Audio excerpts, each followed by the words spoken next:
I got this job when I was 44 years old. I became Chief Executive Officer of the Lincoln, top person at age 44. I'll tell you, I was supremely confident back then that nobody should stay as CEO for longer than 10 years. Well, I ended up being CEO for 21 years.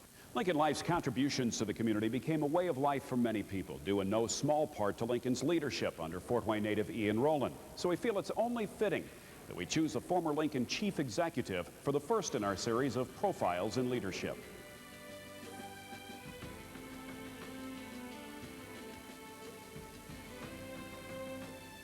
Recently, I spoke personally with Rolland about his career and contributions to developing a better community. Melissa Long also spoke with Mimi Rolland about the couple's shared passions for helping others. Mimi also provided a glimpse of the Rolland family. Now 21 Alive's Jeff Newmeyer highlights Ian's early career. Even if he'd had a crystal ball, Ian Rolland would have had a hard time seeing how high his climb up the corporate ladder would take him. Born to Scottish immigrants, Rolland's strength in mathematics helped him get an entry-level job at Lincoln in 1956. When he started, he hoped one day to earn $10,000 a year, but his work ethic and talent quickly got him noticed. Successful management stints in equities and reinsurance propelled him by 1977 to president and CEO. Yeah, the fellow that hired me at the Lincoln was an actuary by the name of Sam Adams. He was the actuary that really encouraged the students. He had a significant influence on my early career. Later on, I came into contact with a fellow by the name of Gath Stewart, who still lives in Fort Wayne. And Gath was one of the senior actuaries at the Lincoln, and I had the opportunity to work with him. I got to know him in the summer when I was working there, and I had a lot of respect for him and his abilities, and he was moving up through the ranks. Ultimately became president of Lincoln Life. In fact, I really had the good fortune of starting at the Lincoln in the group department, group insurance, and Tom was one of the senior officers there. And he took an interest in me early on, and ultimately had a lot to do with my becoming Chief Executive Officer of the Lincoln when he retired back in 1977. How long had you been at Lincoln approximately when you reached a position where you could make decisions, where you could have a vision for the company, and what was that vision in those early days? You know, I never thought about a vision for the company at all. I was focusing on a vision for what I had to do. In fact, my philosophy all through my career has been to focus on what I was doing at the time and to do the very best job I could do at whatever I was doing and not get all wrapped up in what was going to happen to me 5 years or 10 years down the road. First job of real substance I had, which enabled me to really influence what was going on in the company, came along in 1966 when Henry Rood, who was then CEO of the Lincoln, called me to his office, and he said, "We've selected you to get the company into the variable annuity business." And that was, and I, in fact, almost said, "What's a variable annuity?" When, again, they came to me and asked me to move into our reinsurance operations. And in reinsurance, the Lincoln has always been a leader in the business. And I didn't know anything about reinsurance. They said, "We want you to go into reinsurance, head up the sales operation." And I said, I never viewed myself as a salesperson. I viewed myself as more of a technician. So I went in and headed up reinsurance sales. And that again was another terrific learning experience for me. I was able to contribute to the company this time in a major business. And it was from that I made the jump into being president of Lincoln National Corporation. That was in '75, and then '77 CEO. And I'd say it was not until I got to be CEO that I really started to focus on the big picture for the Lincoln and have some vision for the company going forward. What was the toughest decision that you feel you ever had to make while at the helm of Lincoln? The decision to exit the employee benefits division, or the employee benefits business, the health business, was really a tough one. We had 3,000 employees involved in that business. About 1,500 here in Fort Wayne and 1,500 in the field. And our sales organizations were very much dependent also on that business. So the decision to sell that business and exit it, I knew right up front was going to have a real negative impact on lots of people. And the business was also kind of interwoven into the fabric of the company. So I knew that divesting it and moving it off was going to be very tough. And so we gave a lot of thought before we did it, but really had to do it because our view was that the Lincoln was not positioned to be a top-tier competitor, or at least we were going to have to spend human and financial resources on it that were disproportionate to what we were going to get out of it. And so we made the decision and announced it, and it was traumatic. But I can look back on that decision now and say we really did that pretty well. And in fact, I run into employees that were in that business, and it really feels good when they say, you know, you guys really handled that well, and you really helped me make the transition to a new life. And so it just shows you can make really hard decisions that affect people's lives and do it in a way that that they feel good about when it's all over. When you faced those tough decisions to make, such as that one at Lincoln, and you're the chief executive of a multi-billion-dollar company, where do you go besides others in the company to get the strength, the knowledge, the emotion, if there is any, necessary to do what you need to do? That's tough because it is really easy to get isolated in that job. I think any chief executive officer, whether you're the President of the United States or the CEO of a large organization like Lincoln, or probably the CEO of any organization, people are often afraid to tell you what the truth is and what the facts are. They're too often all inclined to tell you what they think you want to hear. And so if you don't really work hard at opening yourself up, you can get isolated. So, you know, one of the things I always tried to do was say to our company, I got an open door. You can, if you call my office, you'll get an appointment. And I don't care who you are in the company. You can get in to see me and you can tell me anything you want to tell me. You can talk about whatever you want to talk about, and I'll listen. I think you also have, in my case, I tried to figure out who I could confide in that didn't have an axe to grind. So I've had a number of people that I felt I could go to and sit down and say, hey, I got this problem. I really want your candid input. In the last analysis, in spite of all that, there are a lot of decisions where you just got to make them. You got to gather all the input you can gather. You probably, in a lot of cases, don't ever get all the input you would like to have. You don't have all the information you'd like to have, but you got to make a decision. And you make that on your own, and you take the responsibility for it, and you hope it's the right one.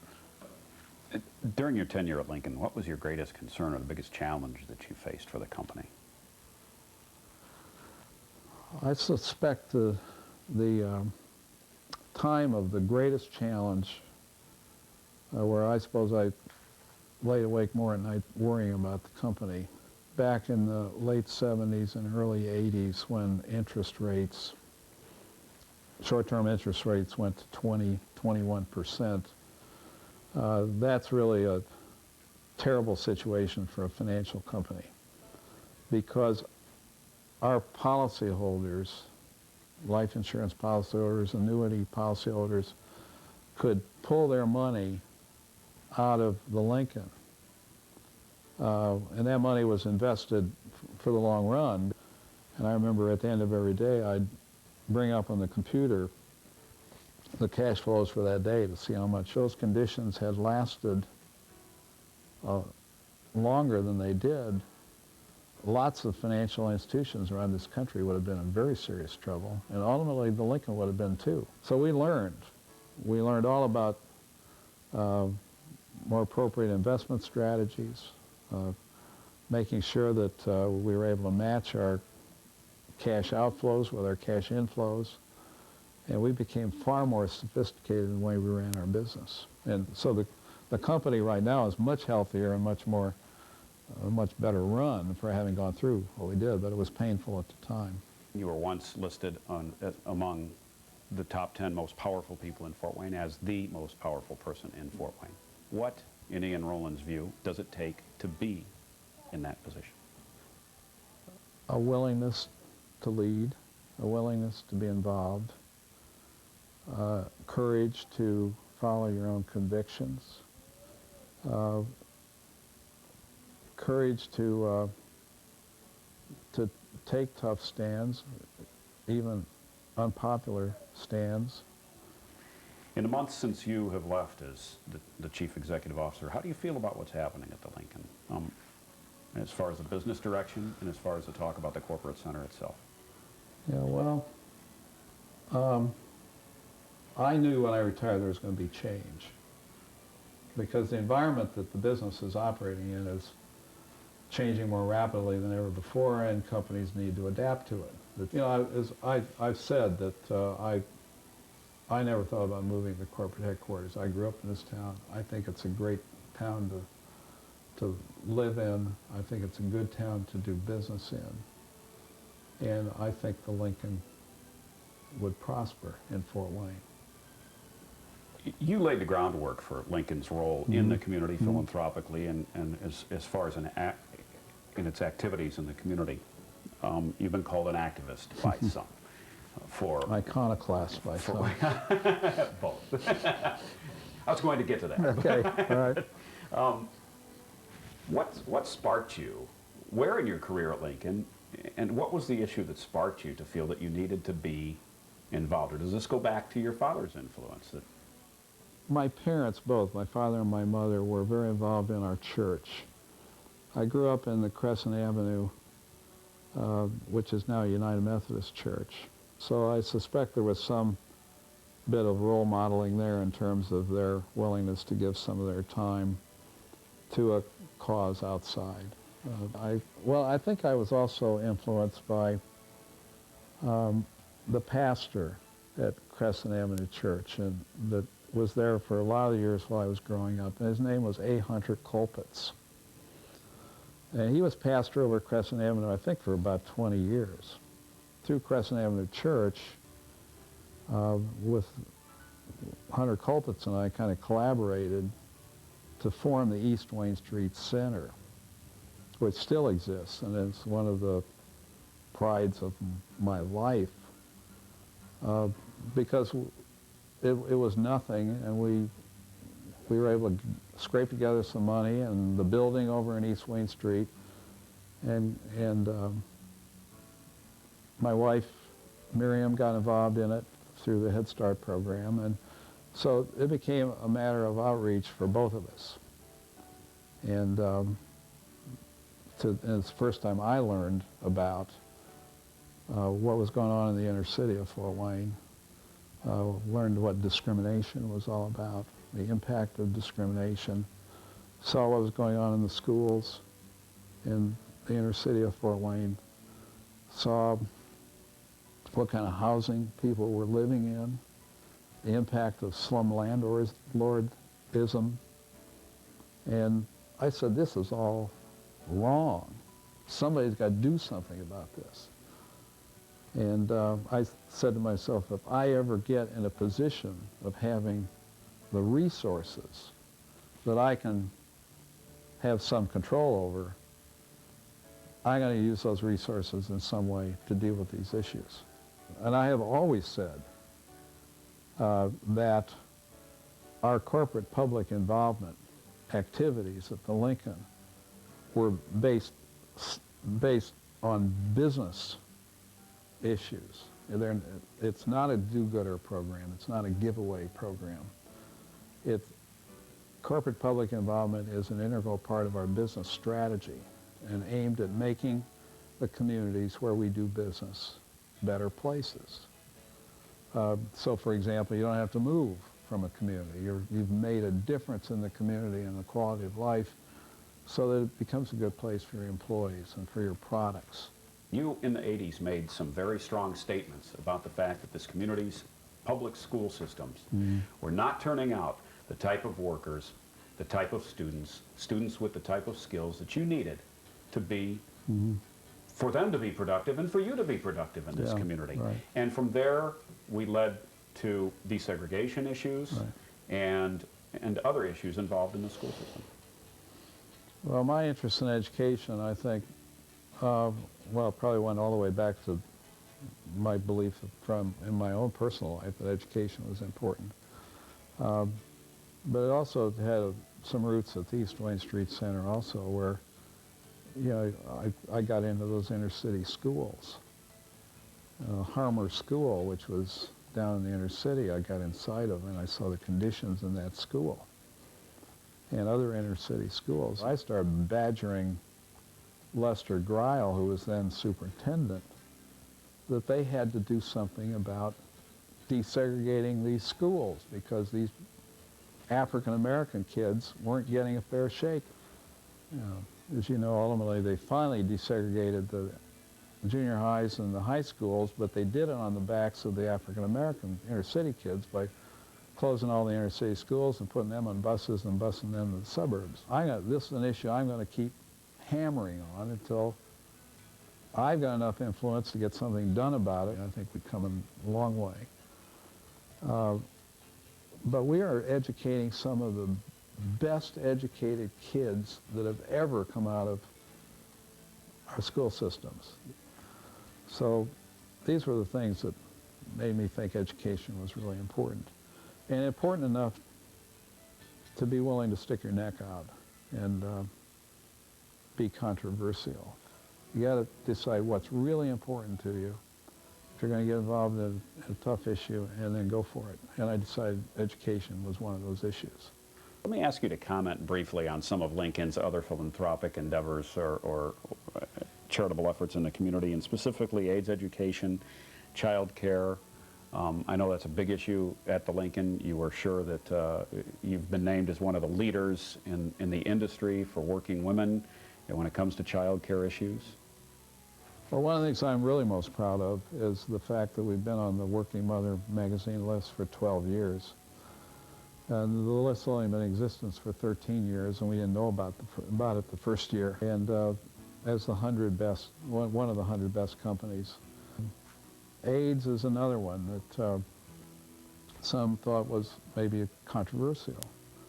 Again, in our case, getting involved in AIDS early on was good business for us. We're in the business of ensuring people's lives. And to the extent that we can be a positive force in dealing with the AIDS epidemic, not only do we do a lot of good for society and a lot of good for the victims of AIDS and a lot of good for people that might be exposed to AIDS, we also do a lot of good for ourselves. How effective, without the corporate backing of the Lincoln dollars, of the 2%, can Ian Rolland be in this community in the future? Well, I think very much so. I like to believe that that my involvement was appreciated not only for the dollars. I think my involvement was also because of what I had to contribute as an individual, my ideas and opinions and the commitment I have to this community. So I expect to continue to be involved. Who is Ian Rolland in retirement? What are you doing? Well, I've been probably busier than actually I want to be, but the nice thing about retirement is you get to be busy on things that you choose to be busy on. Melissa Long had a chance to talk with Mimi Rolland about their retirement. I couldn't imagine that we're old enough to retire, but we are. I mean, you fall into that. I hated getting a Medicare card, which you have to do when you turn AARP 65, discount. yeah. And he's gotten an office, so he goes, so it was not that huge of a change, or he's able. It's been wonderful to have him. He's not under the stress. It's Right. doing what he wants to do, and it's really nice. Well, I think, too, you must feel enormous satisfaction with everything he's been able to accomplish, you've Right. been able to accomplish together. And it must have just been, I don't know, so moving for both of you to look back and see all of the change Right. that you've been able to affect in this community. And some you don't realize. I mean, you're not doing it so people won't say, oh, aren't they wonderful? You just do it because it's there to do, and things that we saw that we felt we could help other people live a better life. Are you So- planning to stay around? Yeah, this will be our home base. Okay. Yeah, Fort Wayne will be our home base. But just lots of traveling and Lots fun. of traveling, and we'll get to go see the grandchildren more and so forth. And Now, you have 11 grandchildren. Right, And I know right. that they're very important to you. Yes. Tell me a little bit about your relationship with them. Well, I love all of them. I think they're wonderful. And so I created Grandmother's Week. And we stay up at Lake Wawasee, but I keep all grandchildren by myself up there for a week. But we love it. Ian goes as far away as he can. It's really fun. I love it.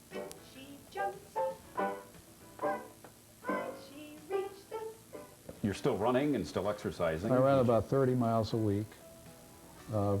Still love my involvement in my Saturday morning group. We run, a group of people meet at the Y, and we run 12 miles Saturday mornings, and then go out and have breakfast. It's a great group of people. I enjoy that. As you look to Fort Wayne's future, what, in your crystal ball, if you have one, what do you see for this city? Well, I think it's a bright picture, but I think the challenge for Fort Wayne, I've talked to a number of people about that, the challenge is to develop the next generation of leadership.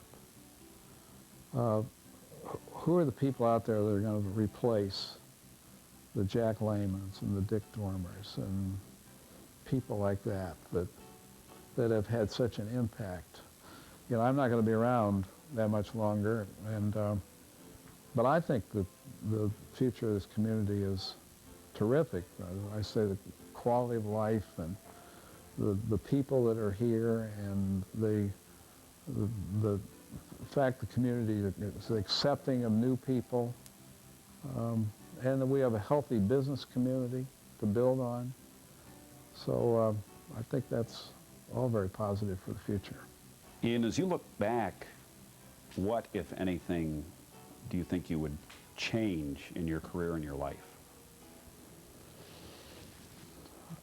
You know, I don't look back with regrets. I don't know that I'd make any major changes. I'm pretty happy with.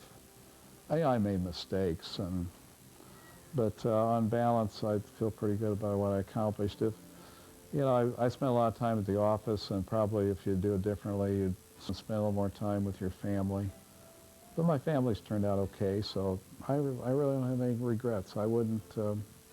I feel very good about the life I've had, and good about what I think I can do in the future. What do you feel will be your legacy to Fort Wayne, to Lincoln?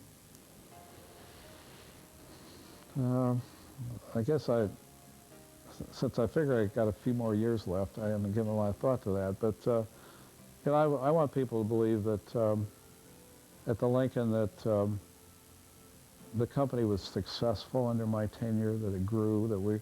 I always say at the company, I look at four constituencies. And one is our shareholders. I'd like people to believe that I served our shareholders well, that they benefited from their investment in the company. Second is our employees. I hope they believe that I cared about them. I tried to create an environment where they had satisfying, relatively stable jobs, and that they were an important factor in our decision making.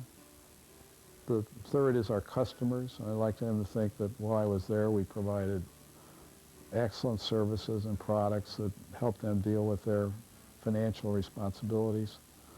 And then fourthly, the responsibility to the communities where we do business. And I like them to think that at the Lincoln we made a positive difference in Fort Wayne. And with respect to me personally, as I say, I want people to believe that whatever I did, and even if they disagreed with what I was doing or what I was saying, that I did what I did with credibility and integrity and never compromised that. And that through what I did in this town, that the community is a better place for my having been here than it would have been otherwise.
This has been a 21 Alive Community Affairs presentation.